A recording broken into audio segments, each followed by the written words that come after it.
Vriende, ons vertrou dat u 'n goeie nag se rus gehad het. Ons is dankbaar dat die Here vir ons nog 'n nuwe dag tot ons lewens toegevoeg het, nog 'n nuwe week, en die gebed van my hart is dat die Here vir ons baie ryklik sal saamseën.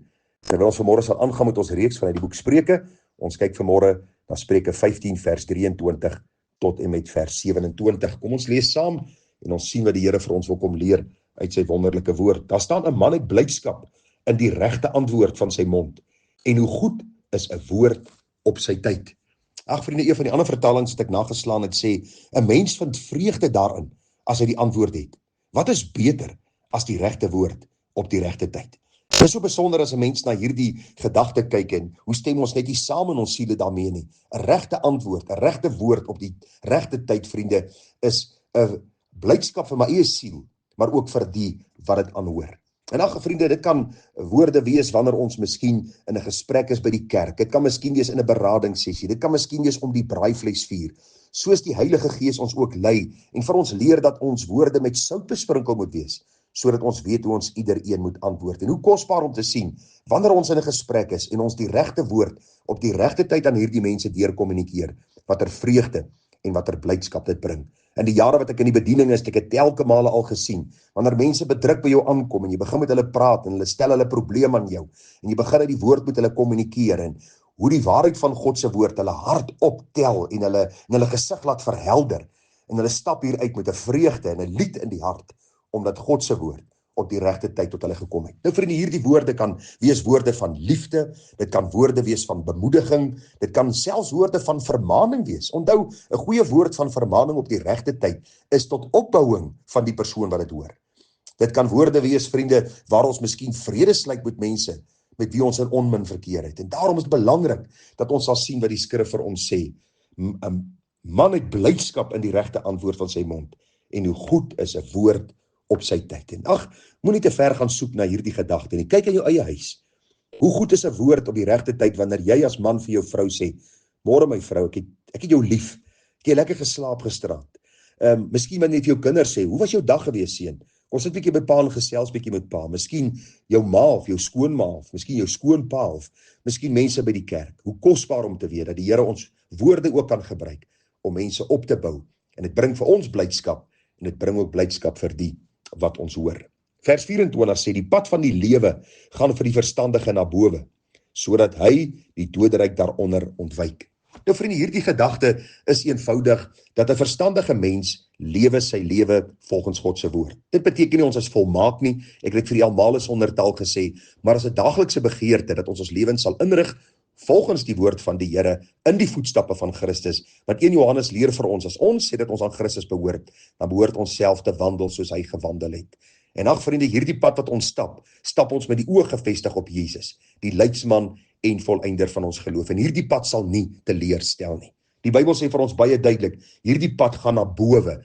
Hierdie pad is 'n pad wat lei na die Here, na sy heilige teenwoordigheid, na sy heerlike koninkryk. En daarom, wanneer ons elke dag op aarde leef ons nie net vir die hier en nou nie. Ons maak nie besluite net vir die hier en nou nie. Ons doen nie net besigheid vir die hier en nou nie. Ons doen alles tot verheerliking van God, met die einddoel in oë, om te weet dat my pad sal deur God gerig en gelei word, tot daardie dag, dat hy my oproep na bo, dat hy my oproep na die heerlikheid, sodat ek by hom kan wees vir tyd en ewigheid, sodat ek uit sy mond kan hoor, mooi so, goeie en getroue diensknegt. Hoe kosbaar om te sien, dat hierdie pad, vriende, vir ons 'n pad is wat die Here ons oplei, en deur die kragvolle werking van sy Heilige Gees ons in staat stel, om meer as oorwinnaars te wees. Vers 25 sê, die Here ruk die huis van die trotsaars om, maar die grenslyn van die weduwee stel hy vas. Die planne van die slegtes vir die Here 'n gruwel, maar vriendelike woorde is rein. Ag vriende, hier sien ons God se tydige ingrype. Nou hoe dit gewerk het in die tyd van die volk Israel, was gewees dat volgens Deuteronomium 19 vers 14, was daar sekere grenslyne vir sekere stamme en sekere families binne hierdie stam. Ons weet daar was Juda en Benjamin en Naftali en al hierdie stamme, en binne hulle was daar ook grenslyne gewees, en dan vir elke familielid grenslyne. En wat gebeur het is, baie kere die man gesterwe en dan die vrou oorgebly, die weduwee, en dan sal ryk en vername mense hierdie grenslyne verskuif, om die grond van hierdie weduwee kleiner te maak en haar meer afhanklik te maak, en later dan hierdie grond te neem by haar. Vriende, niks nog verander nie. Alles is nog presies dieselfde. Mense is nog steeds vandag gulsig, mense is nog steeds vandag oneerlik, en mense teer baie keer op die weduwee, op die een wat vatbaar is, die een wat deur baie hartseer en pyn gaan. Nou sê die Bybel vir ons, die Here is die een wat tydig sal ingryp. Hy sien die boosheid wat mense doen aan weduwees. Daarom sê ek dikwels vir mense, los die weduwee en die weeskind uit. Dis daardie twee mense en daardie twee groepe wat die Here sê hy het 'n besondere belang by. En ek wil vanmôre vir jou waarsku, as jy miskien 'n persoon is, miskien 'n kind, of 'n familielid, of 'n vriend, wat besig is om 'n weduwee uit te mergel, om by haar geld te tap en te steel, en eiendom van haar te bekom, en haar te oorrompel met kennis, as jy miskien 'n makelaar of by 'n versekeringsmaatskappy werk, pas op, daar is 'n God in die hemel wat sien, en hy sal vir jou oordeel. Die weduwees is mense wat die Bybel baie duidelik oor sê, God 'n besondere belang by het, en daarom sê die Bybel vir ons baie duidelik, dat die Here sal die huis van die trotsaard, dit kan ook vertaal word van die ryke, van die een wat gulsig is, sal die Here self besoek met sy toorn. En dan sê vers 26, die planne van die slegtes is vir die Here gruwel. Hier gaan dit selfs oor die gedagtes van die slegte mens, is vir die Here 'n gruwel. Daarom, vriende, onthou, wat ons dink, is wat ons doen. Jy kan nie anders te doen as wat in jou gedagtes is nie. Dank God, dat hy nie elke bose gedagte in werke omsit nie. Dat mense wat boos dink nie altyd kan doen wat hulle dink nie. Maar luister, hoe meer ons boosheid bedink, hoe meer boos word ons planne, hoe meer boos is die uitvoering daarvan. En daarom sê die Here, hy ken die gedagtes, en as jou gedagtes boos is, as dit sleg is, as dit sondig is, as dit lynreg teen God se woord is dit vir die Here 'n gruwel, en die Here sal op sy tyd ingryp, en die Here sal jou besoek. En vriende, die Bybel sê vreeslik is om te val in die hand van die lewende God. En nou sê die Bybel vir ons baie duidelik hierso, maar vriendelike woorde is rein. Wanneer ons gedagtes suiwer is, wanneer ons die dinge bedink daarboon, soos die apostel Paulus in Filippense 4 vers 8 sê, verder my broeders, alles wat waar is en eerbaar en lieflik en loflik, laat ons hierdie dinge bedink. As ons hierdie dinge bedink, sê die Bybel vir ons, sal ons woorde rein wees. Dan sal ons weet om iedereen te antwoord. Dan sal ons met opregtheid antwoord. Dan sal ons antwoord in lyn met God se woord.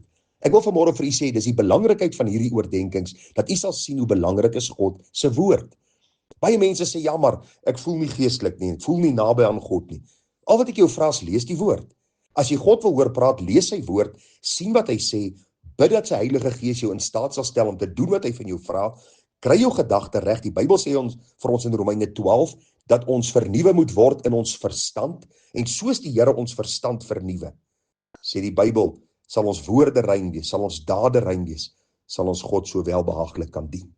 Daarom pas op wat jy dink. Wat jy dink, vriende, is altyd 'n indikasie van dit wat jy ten uitvoering gaan bring.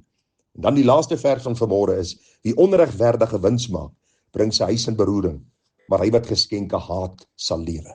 Hierdie onregverdige wins, het gesien in die konteks van die vers, gaan oor mense wat oneerlik is, mense wat omkoopgeskenke gee en omkoopgeskenke neem, mense wat in aanhalingstekens vir hulle huisgesin sorg, maar op 'n oneerbare wyse, op 'n manier wat God nie welbehaaglik is nie. Die Bybel sê vir ons, dat die Here self hierdie saak sal besoek, en die hartseer gevolge wat daai families beleef, wanneer daardie man uitgevang word, wanneer sy werk aan die lig kom, wanneer sy boosheid geopenbaar word, die skande en die skade op die naam van die Here en op die koninkryk van die Here. Ek onthou toe ek op kweekskool was daar 'n man wat as 'n student ingekom het, en ek en my vrou vir hom en sy vrou en sy 3 kinders gaan groet en hulle verwelkom by die kweekskool, en dit was nie lank daarna nie, toe ons agtergekom het, dinge is nie pleis daar nie. By nadere ondersoek het ons agtergekom dat hierdie man uit sy gemeenskap gevlug het, omdat hy oneerbaar was. In die dorp waarin ons was, by die kweekskool, het hy checks daai tyd uitgeskryf en oneerlike besigheid aangegaan. En vriende, hy het so met oneerlikheid te doen gehad en kwansies vir sy gesin gesorg, dat hy later by die kweekskool weg is en later vermoor is. En daarom het ek, terwyl ek hierdie vers gelees het, gedink aan hierdie saak, dat ons regtig versigtig moet wees. Dit is nie reg om oneerbaar te wees en dan te sê, maar ek sorg daarom vir my gesin nie. Ons kan nie die verkeerd doen en dan sê ons doen 'n regte ding deur die verkeerd wat ons doen nie. God sal hom nie laat bespot nie. Die Bybel sê vir ons, as ons omkoopgeskenke haat, sal ons lewe. As ons eerbaar is, as ons werk vir wat ons het, as ons eerlik is in dit wat ons bymekaar maak, sal ons vir ons gesin sorg, sal ons lewe en vrede en oorvloed hê, soos God vir ons gee, dankbaarheid vir wat hy vir ons gee, en ons eer hom as die gewer van alle goeie gawes. En daarom, dis beter as 'n stukkie brood op die tafel, wat eerlik verkry is, as 'n vetgemaakte bees, en onrus en hartseer en bedrog daarby. Mag die Here ons seën met wysheid en mag ons leef om hom te verheerlik, ook in hierdie week, maar ook voortaan in ons lewe, sodat ons 'n lewende, kragtige getuie vir die Here kan wees. Groete vir u, mooi dag verder. Tada.